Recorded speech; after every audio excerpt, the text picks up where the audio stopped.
నమస్కారం. ధ్యానం ఒక ప్రయాణమంటారు. కానీ ఆ దారిలో ఎన్నో ఊహించని మలుపులు, అడ్డంకులు వస్తూ ఉంటాయి. అవును. ఒక్కోసారి మనం సరైన దారిలోనే ఉన్నామా లేదా అనే సందేహం కూడా వస్తుంది.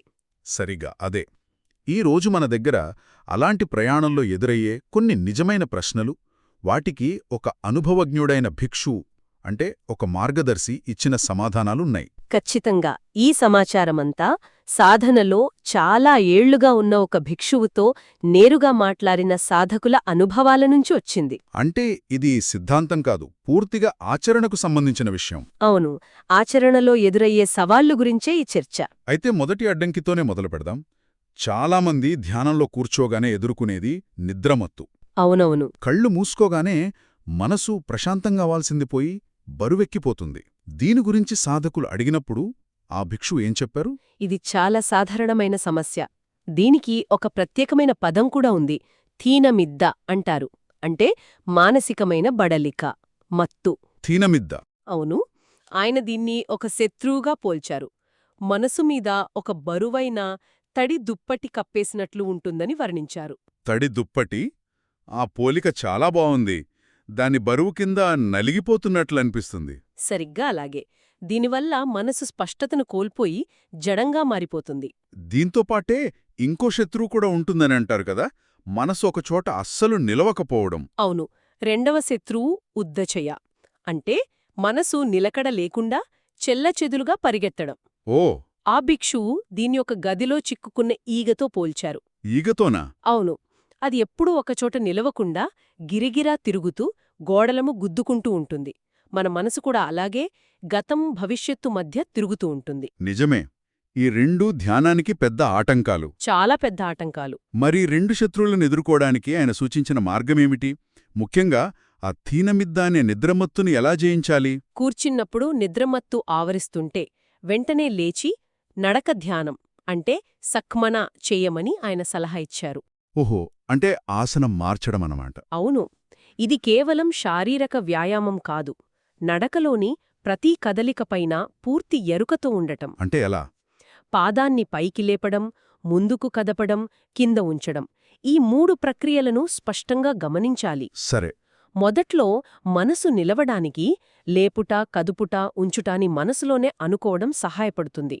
ఇది మనసుకి ఒక లంగర్లా పనిచేసి మత్తునుంచి బయటకు లాగుతుంది. అంటే నిద్ర వస్తుంటే దానితో పోరాడి కూచోవడం కన్నా సాధన రూపాన్ని మార్చడం మంచిదన్నమాట. ఖచ్చితంగా. మరి ఉద్దచ్చేయ సంగతేంటి?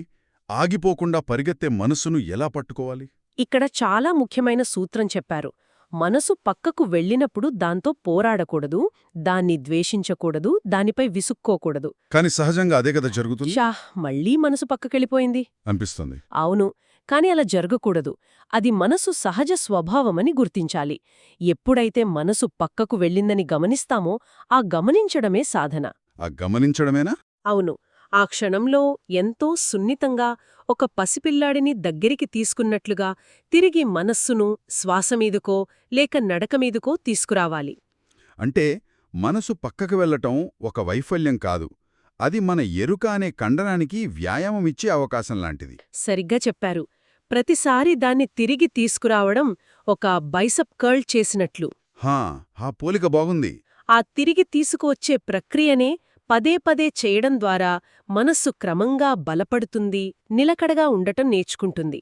సరే, ఈ ప్రారంభ అడ్డంకులను దాటి ముందుకు వెళ్ళాక సాధనలో మరో విచిత్రమైన దశ వస్తుందని ఆ సంభాషణలో ఉంది. అవును. అదేమిటంటే, మనం ఏ వస్తువు మీదైతే ధ్యానం చేస్తున్నామో, ఉదాహరణకు శ్వాస, అది ఉన్నట్టుండి మాయమైపోతుంది. ఇది వినడానికి చాలా అయోమయంగా ఉంది. నిజమే. ఇది చాలామందిని కంగారు పెట్టే అనుభవం. శ్వాస చాలా సూక్ష్మంగా, సున్నితంగా మారిపోతుంది. ఎంత గమనించినా అది మనకు దొరకదు.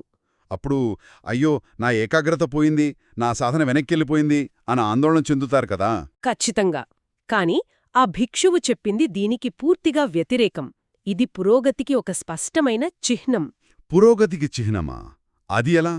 మనకు ఆధారం కోల్పోయినట్టు కదా అనిపిస్తోంది. దీనికి ఆయనొక అద్భుతమైన ఉదాహరణ చెప్పారు. మనం గతుకుల రొడ్డు మీద ప్రయాణిస్తున్నప్పుడు కారు కదలికలు, శబ్దాలు చాలా స్పష్టంగా తెలుస్తాయి. అవును, చాలా తెలుస్తాయి. అదే ప్రయాణం ఎంతో నునుపుగా ఉన్న హైవే మీదికి మారినప్పుడు ఒక్కసారిగా శబ్దాలు, కదలికలు తగ్గిపోతాయి. నిజమే. అప్పుడు కారు వెళ్తోందా లేదా అన్న సందేహం కూడా వస్తుంది కొన్నిసార్లు. సరిగ్గా అదే. కాని నిజానికి మనం మరింత వేగంగా, సాఫీగా ప్రయాణిస్తున్నాం. ఇక్కడ కూడా అంతే. మనసు స్థూలమైన అనుభవాల నుంచి సూక్ష్మమైన స్థితికి మారింది. అందుకే స్థూలమైన శ్వాస అనుభూతి తెలియడం లేదు. ఆ పోలికతో చాలా స్పష్టత వచ్చింది. అంటే ఆ సమయంలో బలవంతంగా శ్వాసను వెతకాల్సిన అవసరం లేదన్నమాట. అస్సలు లేదు. మరప్పుడు దేనిపై దృష్టి పెట్టాలి? ఆధారం ఏదీ లేనప్పుడు. స్పష్టంగా, ప్రస్ఫుటంగా ఉందో దానిపైకి దృష్టిని మార్చాలి. ఓ, అంటే వస్తువును మార్చాలన్నమాట. అంతే. అది పొట్ట కదలిక కావచ్చు, శరీరంలో ఏదైనా ఒకచోట సూక్ష్మమైన ప్రకంపనలు కావచ్చు, లేదా కూర్చోవడం వల్ల కలిగే నొప్పి కూడా కావచ్చు. నొప్పి కూడానా? అవును. ఏది స్పష్టంగా ఉంటే దాన్నే కొత్త ధ్యాన వస్తువుగా స్వీకరించాలి.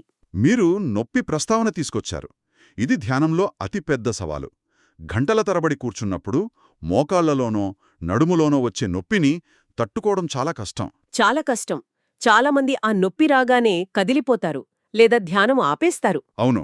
మరి నొప్పి విషయంలో ఆయన మార్గదర్శకత్వం ఏమిటి? ఈ విషయంలో ఒక సాధకుడి అనుభవం గురించి ఆ భిక్షువు ప్రత్యేకంగా ప్రస్తావించారు. చెప్పండి. ఆ సాధకుడు ధ్యానంలో కూర్చున్నప్పుడు కాలిలో భరించలేని నొప్పి మొదలైంది. ప్రతిక్షణం లేచిపోవాలనిపించేంత తీవ్రమైన నొప్పి. అయితే కాని ఆయన సరే, ఈరోజు ఈ నొప్పి కథేంటో తేల్చుకుందాం అని నిశ్చయించుకుని తన పూర్తి ఏకాగ్రతను ఆ నొప్పిపైనే కేంద్రీకరించారు. అంటే నొప్పి నుంచి పారిపోకుండా దాని లోపలికే వెళ్లాలని నిర్ణయించుకున్నారు. అది చాలా ధైర్యంతో కూడిన నిర్ణయం. చాలా ధైర్యం కావాలి. ఆ తర్వాత ఏమైంది? ఆయన గమనించడం మొదలుపెట్టగానే నొప్పి తీవ్రత ఇంకా పెరిగింది. శరీరం వేడెక్కిపోయింది, చెమటలు పట్టాయి. ఓ, నొప్పి ఒక అగ్నిగోళంలా మారి ఆ కాళ్ళు మొత్తం వ్యాపించింది. ఒకానొక దశలోది గరిష్ట స్థాయికి చేరుకుంది. ఇంక తట్టుకోలేననుకుంటున్న క్షణంలో ఏమైంది? ఒక్కసారిగా ఆ అగ్నిగోళం చల్లారిపోయినట్లు ఆ నొప్పి పూర్తిగా అదృశ్యమైపోయింది. పూర్తిగానా? పూర్తిగా. దాని స్థానంలో ఒక రకమైన ప్రశాంతత, తేలికదనం శరీరాన్ని ఆవరించాయి. ఇది వింటుంటేనే ఆశ్చర్యంగా ఉంది. అంటే చాలామంది సాధన నుండి పక్కకు నెట్టేసే ఆ నొప్పే నిజానికి వాళ్లను ముందుకు తీసుకెళ్లే అసలైన మార్గం అని ఆ భిక్షువు చెప్తున్నారు. కాని దాన్ని కేవలం ఒక అనుభూతిగా, తటస్థంగా, ఎలాంటి తీర్పు లేకుండా గమనించగలిగితే అది దాని నిజస్వభావాన్ని మనకు చూపిస్తుంది. దాని నిజస్వభావమంటే? అదే అనిత్య స్వభావం. అంటే ఏదీ శాశ్వతం కాదనే సత్యం. నొప్పి పుడుతుంది, పెరుగుతుంది, గరిష్ట స్థాయికి వెళ్తుంది, ఆ తర్వాత కరిగిపోతుంది. ఈ మొత్తం ప్రక్రియను ఒక సాక్షిగా చూడగలగడమే అసలైన విపశ్యల. ఒక్క నిమిషం. నొప్పిని గమనించమన్నారు, సరే. కాని అది ఆచరణలో సాధ్యమేనా? శరీరం సహజంగా నొప్పి నుండి దూరంగా పారిపోవాలని చూస్తుంది కదా. ఆ సహజ ప్రవృత్తిని ఎలా ఎదుర్కోవాలి? ఇది చాలా మంచి ప్రశ్న. ఇక్కడే ఓర్పు, సంకల్ప బలం అవసరమవుతాయి. ప్రారంభంలో నొప్పిని మొత్తం గమనించడం కష్టం కావచ్చు. అవును. అందుకే ఆయన చిన్న చిన్నగా అభ్యాసం చేయమన్నారు. నొప్పి మొదలైనప్పుడు వెంటనే కదలకుండా 1 నిమిషం పాటు దాన్ని గమనించడానికి ప్రయత్నించాలి. కేవలం 1 నిమిషమా? అవును, మొదట్లో అంతే. ఆ నిమిషంలో నొప్పి యొక్క అనుభూతి ఎలా ఉంది? అది మంటగా ఉందా? సూదులతో గుచ్చినట్లుందా? లాగుతున్నట్లుందా? దాని స్వభావాన్ని తెలుసుకునే ప్రయత్నం చెయ్యాలి. సరే. క్రమంగా ఈ సమయాన్ని పెంచుకుంటూ వెళ్ళాలి. ఈ అభ్యాసం వల్ల నొప్పిని భరించే శక్తి పెరగడమే కాదు, దాన్ని ఒక నిరంతర వస్తువుగా కాకుండా క్షణక్షణానికి మారుతున్న ప్రకంపనల సమూహంగా చూడగలిగే నైపుణ్యం వస్తుంది. నొప్పిని అలా విడదీసి చూడగలగడం ఒక పెద్ద మార్పు. సరే, నొప్పిని తటస్థంగా చూడటం చాలా కష్టం. కాని చాలామంది అనుభవంలో అంతకన్నా కష్టమైనవి మన ఆలోచనలు కదా. నిజమే. అవి నిరంతరం ఒక ప్రవాహంలా వస్తూనే ఉంటాయి. వాటిని ఆపడం అసాధ్యమనిపిస్తుంది. ఈ విషయంలో సాధకులు ఎలాంటి ప్రశ్నలడిగారు? అవును, ఆలోచనల ప్రవాహం గురించి చాలామంది అడిగారు. దీనికి భిక్షువు చెప్పిన సమాధానం కూడా నొప్పి విషయంలో చెప్పినదానికి చాలా దగ్గరగా ఉంటుంది. అలాగా? ఆలోచనలను ఆపడానికి ప్రయత్నించవద్దు, వాటితో పోరాడవద్దు. వాటిని కేవలం మానసిక నిఘావులుగా, అంటే మెంటల్ ఈవెంట్స్గా గమనించండి. మానసిక నిగమములాగా గమనించడమంటే ఏమిటి? వాటిని పట్టించుకోకుండా ఉండటమా? పట్టించుకోకుండా ఉండటం కాదు, వాటిలో జోక్యం చేసుకోకుండా ఉండటం. కొంచెం వివరిస్తారా? ఒక ఆలోచన వచ్చినప్పుడు మనం సాధారణంగా ఏం చేస్తాం? దాని కథలోకి వెళ్ళిపోతాం. అది ఎందుకొచ్చింది, దాని అర్థమేమిటి, దానివల్ల ఏం జరుగుతుంది అని విశ్లేషించడం మొదలుపెడతాం. అవును, అదే చేస్తాం. అలా కాకుండా, ఓహో, ఒక ఆలోచన వచ్చింది అని మాత్రమే గుర్తించాలి. అది ఆకాశంలో తేలియాడే మేఘం లాంటిది. మనం భూమి మీద నిలబడి ఆ మేఘం రావడాన్ని, కాసేపు ఉండడాన్ని, నెమ్మదిగా కదిలిపోవడాన్ని ఎలాగైతే చూస్తామో అలాగే మనసులో ఆలోచనలను గమనించాలి. అంటే ఇవి నా ఆలోచనలు అనే యాజమాన్య భావనను వదిలేయాలి. అవి కేవలం ఆలోచనలు, మనసులో జరిగిపోతున్న ఒక ప్రక్రియ అని చూడాలి. సరిగ్గా అదే. ఇది దృక్పథంలో ఒక పెద్ద మార్పు. అవును, ఆలోచనల ప్రవాహంలో కొట్టుకుపోవడం నుండి ఆ ప్రవాహాన్ని ఒడ్డున నిలబడి చూసే సాక్షిగా మారడం లాంటిది. ఖచ్చితంగా ఈ విధంగా గమనించడం ద్వారా మనం ఆలోచనల నుండి ఒక దూరాన్ని సృష్టించుకుంటాం. వాటి ప్రభావం మనపై తగ్గుతుంది. అవి వాటంతటవే వెళ్ళిపోతాయా? అవి పుడతాయి, కాసేపుంటాయి, వాటి శక్తి అయిపోగానే వాటంతట అవే మాయమవుతాయనే సత్యాన్ని మనం ప్రత్యక్షంగా అనుభవిస్తాం. ఇది కూడా అనిత్య స్వభావాన్ని అర్థం చేసుకోవడంలో ఒక భాగమే. ఇప్పటివరకు మనం ప్రారంభ దశలోని అడ్డంకులు, నొప్పి, ఆలోచనల గురించి మాట్లాడుకున్నాం. సాధనలో ఇంకా ముందుకు వెళ్లిన అనుభవజ్ఞులైన సాధకులు ఎలాంటి అనుభవాల గురించి పంచుకున్నారు? వాళ్ల ప్రశ్నలు ఎలా ఉన్నాయి? వాళ్ల అనుభవాలు మరింత సూక్ష్మంగా ఉన్నాయి. ఒకరు శూన్యతను అనుభవించడం గురించి మాట్లాడారు. శూన్యతనా? అవును, అంటే ఒక దశలో శరీరము, మనస్సు అనే భావనలు కూడా కరిగిపోయి కేవలం ఖాళీతనం, ఎరుక మాత్రమే మిగిలినట్లు అనిపించిందని చెప్పారు. ఓ. ఇంకొకరు శరీరం మొత్తం సూక్ష్మమైన ప్రకంపనల సమూహంగా నిరంతరం పుట్టి నశించిపోయే బుడగలులాగా కనిపించిందని వర్ణించారు. బుడగలులాగా కనిపించడమా? అంటే మనకు ఘనంగా అనిపించే ఈ శరీరం వాస్తవానికి నిరంతరం మారుతున్న శక్తి ప్రవాహం అని వాళ్లు నేరుగా చూశారన్నమాట. అవును, సరిగ్గా అదే అనుభూతి. ఈ దశలో ఉన్నవారికి ఆ భిక్షువు ఎలాంటి సలహా ఇచ్చారు? ఈ దశలో ఉన్నవారికి ఆయనొక ముఖ్యమైన హెచ్చరిక చేశారు. ఈ అద్భుతమైన అనుభవాలకు అతుక్కుపోవద్దని చెప్పారు. అతుక్కుపోవద్దనా? కాని అవి మంచి అనుభవాలే కదా? మంచివే, కాని ప్రశాంతత, శూన్యత, సూక్ష్మమైన ప్రకంపనలు ఇవి కూడా కేవలం అనుభవాలే. అవి కూడా అనిత్యమే. వాటిని పట్టుకోవడానికి ప్రయత్నిస్తే సాధన అక్కడే ఆగిపోతుంది. అంటే లక్ష్యం ప్రశాంతమైన అనుభూతులను పొందడం కాదు. కాదు, అన్ని అనుభవాల నిజ స్వభావాన్ని చూడటమే. ఖచ్చితంగా. ఇంకా ఆయన చెప్పిన మరో ముఖ్యమైన విషయమేమిటంటే ఈ దశలో సాధన కేవలం ధ్యానం చేసే ఆసనంపై కూర్చోడానికి మాత్రమే పరిమితం కాకూడదు. మరి ఆ సూక్ష్మమైన ఎరుకను రోజువారీ జీవితంలోకి తీసుకురావాలి. నడుస్తున్నప్పుడు, భోజనం చేస్తున్నప్పుడు, ఇతరులతో మాట్లాడుతున్నప్పుడు కూడా శరీరంలో, మనసులో జరిగే సూక్ష్మమైన మార్పులను గమనిస్తూ ఉండాలి. అంటే ధ్యాన సమయం, ఇతర సమయం అనే తేడా క్రమంగా చెరిగిపోవాలన్నమాట. అవును, ఆ తేడా చెరిగిపోవాలి. ఇది చాలా ఉన్నతమైన దశ. అంటే జీవితంలోని ప్రతి క్షణం ఒక సాధనగా మారుతుంది. సరిగ్గా చెప్పారు. ఆఫీసులో పనిచేస్తున్నప్పుడు మనసులో కలిగే ఒక చిన్న గర్వం, లేదా ఎవరైనా మనల్ని విమర్శించినప్పుడు కలిగే ఒక సూక్ష్మమైన ద్వేషం, వాటిని పుట్టిన క్షణంలోనే పట్టుకోగలగడం అసలైన అభ్యాసం అవుతుంది.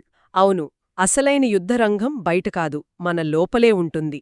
ఆ భిక్షువు చెప్పినట్లు రోజువారీ జీవితంలో ఈ సూక్ష్మమైన మానసిక స్థితులను గమనించి వాటికి ప్రతిస్పందించకుండా ఉండగలగడమే సాధన యొక్క అంతిమ ప్రయోజనం. అదే నిజమైన స్వేచ్ఛ. ఈ మొత్తం చర్చను ఒకసారి సమీక్షిస్తే కొన్ని ముఖ్యమైన విషయాలు స్పష్టమవుతున్నాయి. ధ్యానమనేది ఒక సరళ రేఖలాంటి ప్రయాణం కాదు. కాదు, అదొక క్రమానుగత ప్రక్రియ. కునుకిపాట్లు, నొప్పి, ఆలోచనలు వంటి అడ్డంకులు నిజానికి మనల్ని ముందుకు తీసుకువెళ్లే అవకాశాలు. అవును, పురోగతికి సంకేతాలు. సాధన స్థూలమైన వస్తువులైన శ్వాస, నడకల నుండి సూక్ష్మమైన అనుభూతులైన ప్రకంపనలు, మానసిక స్థితుల వైపు మారుతుంది. అవును, ఈ అన్ని దశలలోనూ ఉన్న ఏకైక సూత్రం ఉన్నదాన్ని ఉన్నట్లుగా ఎలాంటి తీర్పులు, రాగద్వేషాలు లేకుండా గమనించడం. ఈ చర్చను ముగించే ముందు వినేవారికి ఆలోచించడానికి ఏదైనా ఒక విషయముందా? ఈ సంభాషణల సారాంశం అనదగ్గది ఉంది. జ్ఞానోదయం గురించి ఒక సాధకుడు అడిగిన ప్రశ్నకు ఆ భిక్షువు చెప్పిన సమాధానం నాకు చాలా నచ్చింది. ఏమిటది? జ్ఞానోదయం అనేది మనం సాధించేది కాదు, అది దానంతట అదే జరిగే ఒక ప్రక్రియ అని ఆయన అన్నారు. అది ఒక కారణ-కార్య సంబంధం. కారణ-కార్య సంబంధమా? అవును. సరైన కారణాలను మనం ఏర్పాటు చేస్తే కార్యం దానంతటదే సిద్ధిస్తుంది. మనం దాన్ని బలవంతంగా సృష్టించలేము, దానికోసం ఆరాటపడలేము. సరైన కారణాలను కల్పించడమంటే ఏమిటి? మన పని కేవలం సరైన పరిస్థితులను కల్పించడమే. అంటే వాస్తవాన్ని ఉన్నది ఉన్నట్లుగా, ఓపికగా, నిరంతరంగా గమనించడమే మనం చేయాల్సిన పని. ఓపికగా నిరంతరంగా గమనించడం. అవును. ఆ గమనిక పరిపూర్ణమైనప్పుడు, ఆ ఎరుక నిరంతరాయమైనప్పుడు జ్ఞానమనేది ఒక విత్తనం నుండి చెట్టు మొలకెత్తినంత సహజంగా, ఒక పువ్వు వికసించినంత అప్రయత్నంగా వికసిస్తుంది. అద్భుతం. మనం చేయాల్సింది ఆ విత్తనానికి నీరు పోసి సారవంతమైన నేలను అందించడమే. దాని లాగి పెద్దది చెయ్యాలని ప్రయత్నించడం కాదు. ఆ ఓపికతో కూడిన గమనికలోనే మొత్తం రహస్యం దాగి ఉంది.